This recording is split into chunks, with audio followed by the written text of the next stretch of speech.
to Z Happy Learning. Today I'm going to read Rumpelstiltskin. Name is very hard, but story isn't. So let's get reading.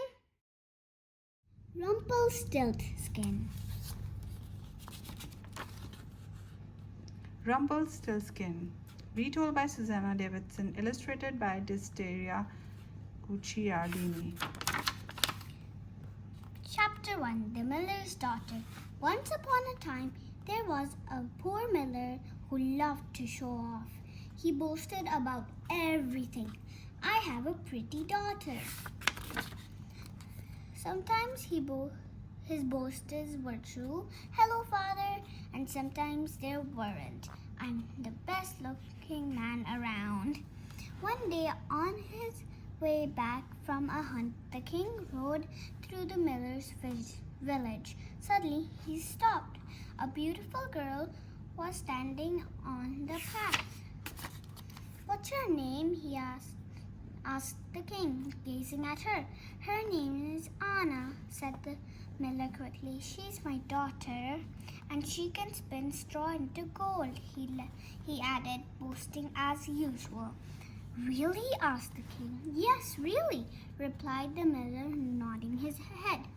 In that case, bring her to my castle, ordered the king, and rode away. Here's your chance, Anna, cried the miller. The more the king sees your pretty face, the more he'll want to marry you. You could be queen.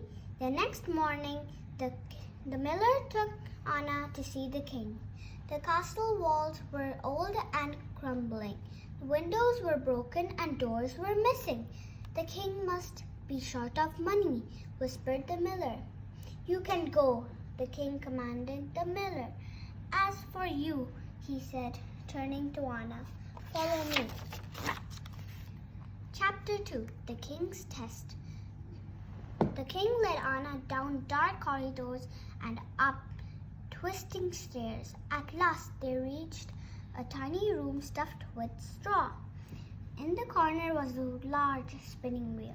You're pretty enough to marry, said the king, but are you as clever as your father says? You have tonight to turn the straw into gold. If you fail, you shall die. Then he went out and locked the door. Anna sat down, put her head on her hands and sobbed. Oh, father, she cried, what have you done? I don't want to die. I want to be queen, but I can't spin straw into gold. No one can. That's what you think, said a voice from the window. Anna jumped. There by the window was a little man riding on a wooden spoon.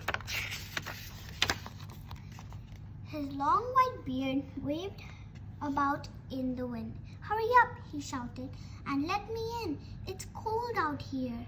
With a trembling hand, Anna opened the window, and the little man flew in.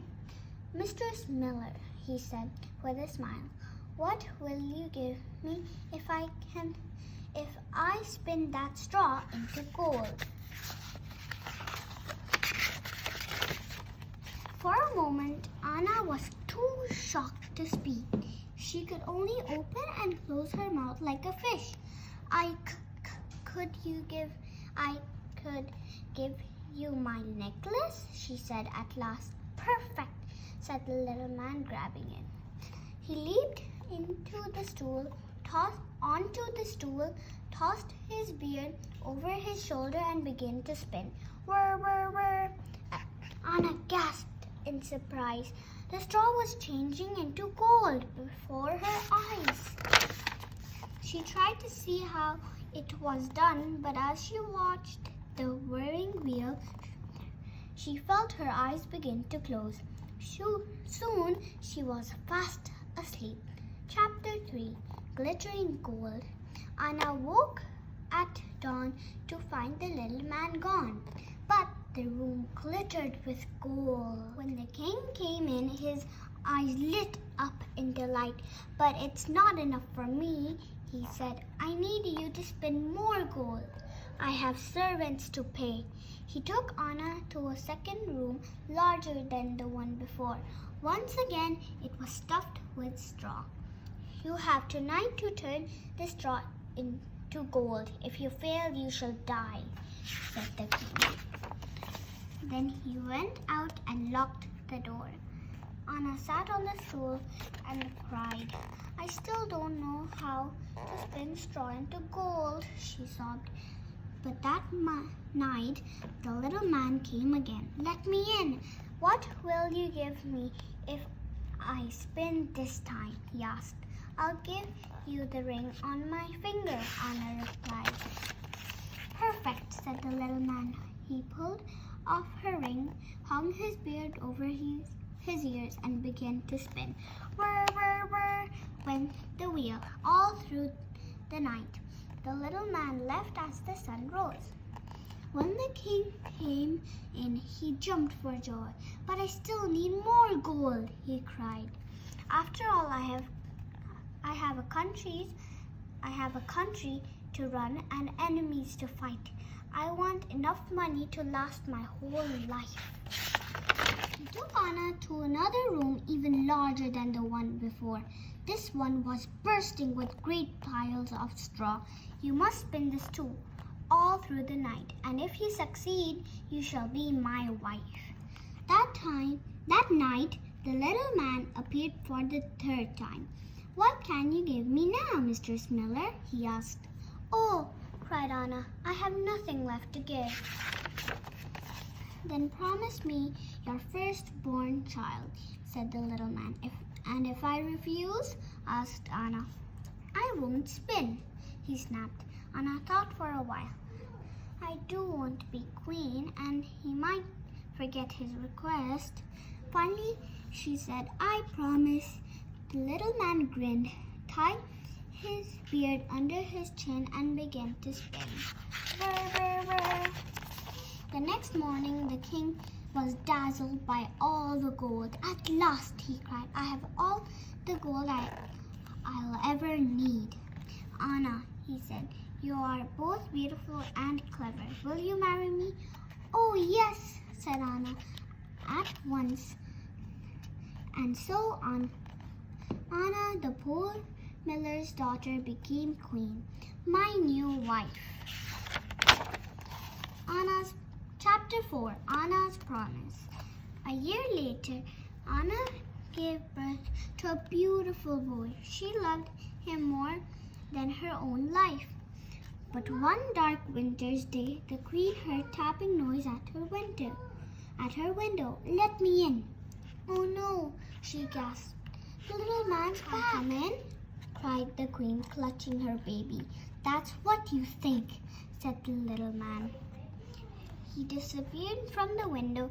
The queen waited. Perhaps he's gone, she hoped. The next moment, there was a rustling noise in the chimney, and the little man whooshed into the room. Give me the baby as you promised, he cried, dancing around the room. Take whatever you want, pleaded the queen.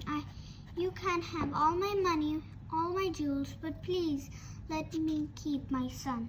No, said the little man.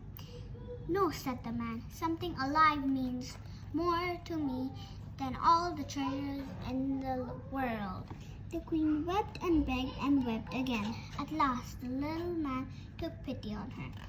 I will give you 3 days, he said. If you can find out my name before then, you may keep the child. Chapter 5, Name Games. The queen lay awake through the night trying to remember every name she had ever heard. When the little man came the next evening, the queen recited all the names she knew. Is it James, Peter, John? She began. But to everyone, the little man shook his head and said, That's not my name. On the second day, the queen rode far and wide, asking everyone their names.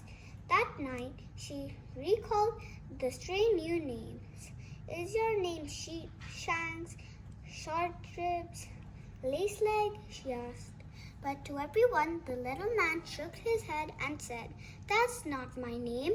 You'll never guess. By the third day, the queen was in despair. She sat down for supper with the king, but could hardly eat a thing. I have a strange tale to tell you, said the king. 2 days ago, I went hunting through a deep, dark forest. In the middle of the forest was a little house. Outside the house, the strangest little man was jumping about.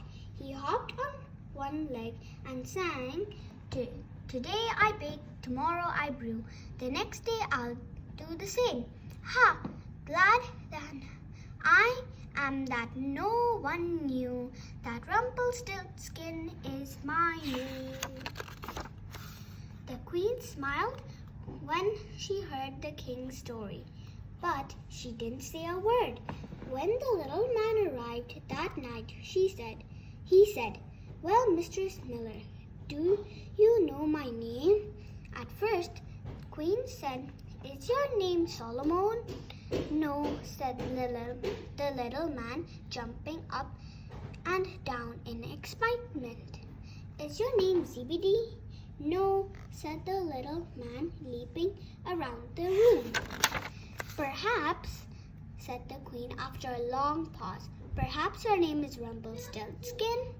How did you know that? How did you know that? Cried the little man. With a roar, Rumpelstiltskin jumped on his spoon and shot through the wall. He was never seen again. The end. The tale of Rumpelstiltskin was first written down by Jacob and Wilhelm Grimm in Germany in 1812. There are lots of different versions of the story. In some, Rumpelstiltskin runs away at the end. In others, he flies away on a spoon. In the Grimm's last version, Rumpelstiltskin is so angry he tears himself into two. Vocabularies of today. What word should we learn today? Despair. Despair means the complete loss or be without hope. Despair. Despair. For more interesting and fun stories, stay tuned to our channel. See you tomorrow. Bye.